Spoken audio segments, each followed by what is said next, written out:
Important video అనమాట. చాలా మంది నాకు ఇందిరమ్మ ఇల్లు లిస్టు గ్యాజెటెడ్ ఆఫీసర్ పెండింగ్ అనేది చూపిస్తుంది సార్. దీనిపైన ఒక క్లియర్ కట్ వీడియో తీసుకోండి.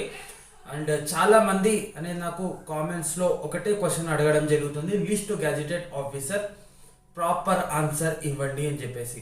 సో ఇవాళ ఐఆర్ మీడియాలో అదే మనం డిస్కస్ చేసుకుందాం అనమాట. మీ యొక్క కామెంట్స్ అనేది నాకు చాలా ఇంపార్టెంట్. ప్రతి ఒక్క కామెంట్ అనేది నేను రీడ్ చేస్తాను, దాని బేస్ పైన నేను వీడియో అనేది చేయడం జరుగుతుంది అనమాట. అండ్ నిన్న నేను వీడియో వాయిస్లో ఎందుకు రికార్డ్ చేశానంటే, నన్ను కొద్దిగా మీకోసం అనేది రీసెర్చ్ చేద్దామని చెప్పేసి నేను చాలా చోట్ల అనేది వెళ్ళడం జరిగింది. అక్కడ నాకు చెప్పిన ఆన్సర్స్ ఓకేనా, మీ క్వశ్చన్స్కి నేను ఇవాళ ఈ వీడియోలో మొత్తం క్లియర్ చేశాను అనమాట. అండ్ రెగ్యులర్లీ ఎవరైతే స్టాటస్ అనేది చెక్ చేసుకుంటలేరో, సో ప్లీజ్ స్టాటసెస్ అనేది చెక్ చేస్తూ ఉండండి. ఎందుకంటే మనకు ఫేజ్ 2లో 2 లక్షల కంటే ఎక్కువ ఇల్లులు అనేది మనకు ప్రభుత్వం అనేది ఇవ్వడం జరుగుతుంది. కాబట్టి ఎవరైతే స్టాటస్ అనేది ఇప్పుడు అప్డేట్ అయ్యాయో, లిస్టు గ్యాజెటెడ్ ఆఫీసర్లో పెండింగ్ చూపిస్తున్నాయో, సో వాళ్ళు కూడా వాళ్ళకి పెద్ద అనేది ఇంకా చాలా ఇంపార్టెంట్, మీరు కూడా చెక్ చేయండి. అది ఎందుకో ఇవాళ మొత్తం వీడియోలో డిస్కస్ చేసుకుందాం. అండ్ ఇవాళ మనకు 15th ఆగస్ట్ కాబట్టి మీ అందరికీ అనేది స్వాతంత్ర దినోత్సవం శుభాకాంక్షలు మన ఐఆర్ మీడియా ఛానల్ నుంచి. అండ్ ఇవాటి రోజు అనేది నేను ఒక మంచి ప్రామిస్ అనేది మీకు చేస్తున్నాను అనమాట. మన ఐఆర్ మీడియా ఫర్ ఛానల్లో లేటెస్ట్ గవర్నమెంట్ స్కీమ్ అప్డేట్స్తో పాటు అండ్ స్కీమ్స్కి ఎలా అప్లై చేసుకోవాలి ఓకేనా, బర్త్ సర్టిఫికేట్ కానివ్వండి, ఆసరా పెన్షన్స్ కానివ్వండి, అండ్ ఇంకోటి వచ్చేసి ఇందిరమ్మ ఇల్లు కానివ్వండి, అండ్ రిమైనింగ్ అనమాట ప్రతి ఒక్కటి A to Z అనేది మన ఛానల్లో అనేది ప్రతి వీక్ ఒక ఇంపార్టెంట్ ఎవర్ గ్రీన్ వీడియో అనేది అప్లోడ్ అవుతుంది ఈ అప్డేట్స్తో పాటు. సో ఇంకెందుకు టైం వేస్ట్, వీడియోలో వెళ్దాం, లెట్స్ గో.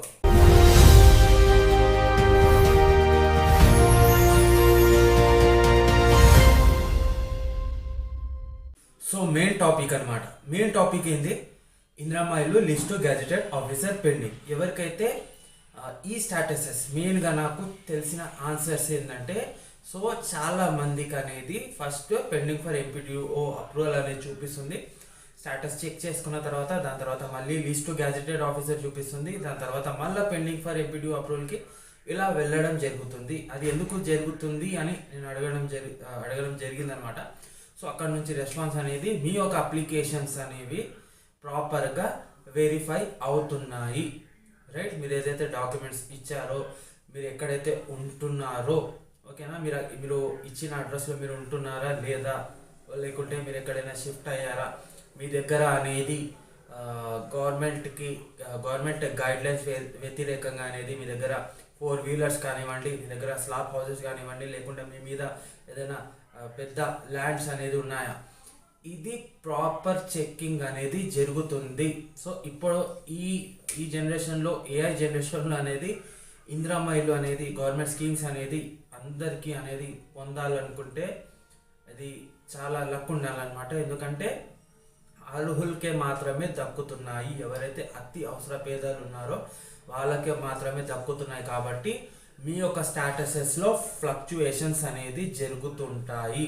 సో ఈ ఫేజ్ 2లో ఇందిరమ్మ ఇల్లు అనేది ప్రభుత్వం అందరికీ ఇవ్వాలని సూచించుకుంది. కాబట్టి ఎవరైతే అర్హులు ఉన్నారో వాళ్ళకి ప్రాపర్ సర్వే చేసి వెరిఫై చేసి తర్వాత శాంక్షన్ చేసి వాళ్ళకి ఇల్లు మంజూరు పత్రాలు అనేది ఇవ్వడం జరుగుతుంది. సో మీకు ఆల్రెడీ తెలుసు, మన గౌరవనీయులైన ముఖ్యమంత్రి గారు మనకు కేపీహెచ్బి కాలనీలో అక్కడ ఇందిరమ్మ ఇల్లు టవర్స్కి నిర్మాణానికి వెళ్ళడం జరిగింది. సో ఈ టవర్స్ అనేది మొత్తం ప్రాపర్గా పూర్తయిన తర్వాత అందరికీ ఇల్లులు అనేది ఇవ్వడం జరుగుతుంది. అండ్ ఈ ఫేజ్ 2 అనేది మెల్లమెల్లగా అనేది కంప్లీట్ అవుతుంది. ఫేజ్ 1లో అనేది చాలా మందికి వచ్చాయి. ఈ ఫేజ్ 2లో ఎవరు స్టాటసెస్ అయితే ఎంపీడీఓ అప్రూవల్ కానివ్వండి, ఎంపీడీఓ అప్రూవల్ నుంచి పెండింగ్ ఫర్ గ్యాజెటెడ్ అప్రూవల్ కానివ్వండి, మళ్ళీ గ్యాజెటెడ్ ఆఫీసర్ నుంచి మళ్ళీ పెండింగ్ ఫర్ కలెక్టర్ అప్రూవల్ కానివ్వండి, ఇలా స్టాటసెస్ అనేది చేంజ్ అవుతే మీరు భయపడాల్సిన అవసరమే లేదు. అండ్ చాలామంది ఇది ఒక్కటి తీసుకొని టెన్షన్ పడుతున్నారు, ఈ లిస్టు గ్యాజెటెడ్ ఆఫీసర్ తర్వాత మా అప్లికేషన్ అనేది రిజెక్ట్ అవుతుందా అంటే కాదు ఓకేనా. ఒక 2 months ఆగండి, 100% అనేది మీరు ఎలిజిబుల్ అవుతనే ఓకేనా 100% మీకు అనేది ఇల్లు రావడం జరుగుతుంది. అన్లెస్ ఇది ఎప్పటి వరకు వస్తుంది అని ఎగ్జాక్ట్ డేట్ అనేది ప్రభుత్వం ఇంకా డిసైడ్ చేయలేదు, రైట్. సో ఎవరైనా చెప్తే మీకు ఫలానా ఈ డేట్కి వస్తుందంటే అక్కడ మీరు నమ్మాల్సిన అవసరం లేదు. అఫీషియల్గా ప్రెస్ రిలీజ్ ఇచ్చిన తర్వాత గవర్నమెంట్ ఒక గైడ్లైన్ రిలీజ్ చేసిన తర్వాత, ఒక డేట్ అనేది రిలీజ్ చేసిన తర్వాత ఆటోమేటిక్గా నేను అనేది మీకు చెప్పడం జరుగుతుంది. సో అంతవరకు అనేది మీరు మీ యొక్క స్టాటసెస్ డైలీ చెక్ చేస్తూ ఉండండి. అండ్ ఇన్ కేస్ మీకు డౌట్ ఉంటే ప్రభుత్వ కార్యాలయాల్లో వెళ్ళి ఎంపీడీఓ ఆఫీసులలో కానీ, మీరు గ్రామ సచివాలయం ఉంటుంది విలేజెస్లో, అక్కడ వెళ్ళి మీరు మీ యొక్క స్టాటస్ గురించి అప్డేట్ తీసుకోండి. అంతేగాని చాలామంది అని గుడ్డిగా నమ్మేస్తున్నారు. కాల్స్ మెసేజెస్ వస్తే రెస్పాన్స్ ఇచ్చేస్తున్నారు, మీకు ఇల్లు వచ్చిందని చెప్తే నమ్మేస్తున్నారు, డబ్బులు అనేది వేస్ట్ చేసుకుంటున్నారు అనమాట. మీరు ఇప్పుడు కేవలం ఓపిక పట్టండి. ఎవరిదైతే లిస్టు గ్యాజెటెడ్ ఆఫీసర్ చూపిస్తుందో జస్ట్ స్టాటసెస్ని అబ్జర్వ్ చేయండి, చేస్తూ ఉండండి. ఆటోమేటిక్గా మీ స్టాటస్ అనేది అప్రూవ్ అవుతుంది. రైట్. సో మనకు చాలా ఇందిరమ్మ ఇల్లు అనేది ప్రభుత్వం అనేది కట్టించడం జరుగుతుంది. ఫలానా వాళ్ళ అనుకూలత ఇప్పుడు చూడండి, ఏది రావాలనుకున్నా మనకి అది వచ్చే టైంలోనే వస్తుంది. మనం ఏమైనా తనలాడుకున్నా, ఓకేనా. సో మన కిస్మత్లో ఉంటే డెఫినెట్లీ మనం అర్హులు అయితే మనకు డెఫినెట్గా ఇల్లు వస్తుంది. కానీ అర్హుల దగ్గరికి ఇల్లు మాత్రం వెళ్ళదు. ఇది ఒక్కటి టెన్షన్ మైండ్లో తీసుకోకండి, ఓకేనా. టెన్షన్ మీకు చాలా అవుతుంది నాకు తెలుసు, కాబట్టి ఈ టెన్షన్ తీసుకోకండి. 100% మీకు ఇల్లు శాంక్షన్ అవుతాయి. అండ్ దీనికి సంబంధించింది ఏమైనా డౌట్స్ ఉంటే నాకు కింద డెఫినెట్గా కామెంట్ చేయండి. అండ్ స్వాతంత్రం దినోత్సవం సందర్భంగా మనకి ఇలా చాలా పథకాలు రిలీజ్ కాబోతున్నాయి.